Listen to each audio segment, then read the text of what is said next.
আজ ছেলের স্কুলের টিফিন বক্সটা প্যাক করতে গিয়ে নিজের ছোটোবেলাটা মনে পড়ে গেল, জানো তো। ছোটোবেলায় স্কুলে সেই যে ঝালমুড়ি পিকনিক করতাম, আর এক একজনের ওপর দায়িত্ব থাকতো এক একটা জিনিস নিয়ে যাওয়ার। তা ওরাও কয়েকজন বন্ধু মিলে লাঞ্চ ব্রেকে একটা ছোট পিকনিক করবে বলে ঠিক করেছে। তা বাড়িতে ফিরেই তার আবদার রাখা হয়ে গেছে, কি মা, পিকনিক হবে, আমার ভাগে মাফিনস নিয়ে যাওয়ার দায়িত্ব পড়েছে, তো প্লিজ আমাকে কালকে স্কুলে কয়েকটা মাফিনস দিয়ে দিও।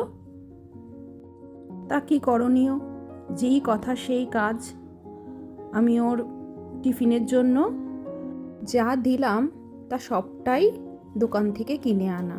তো আমি এখানে দিয়েছি ওকে পনির রোল, মাফিনস, কিছু গ্রেপস আর সস, আর সাথে বন্ধুদের জন্য যেহেতু মাফিনসের দায়িত্ব ওর ওপর, ওই কারণে কয়েকটা মাফিনসও দিয়ে দিলাম। তো আজকের ভিডিওটা এইটুকুনি, দেখা হবে পরের একটি ভিডিওতে। টাটা সবাইকে, আজকের মতো।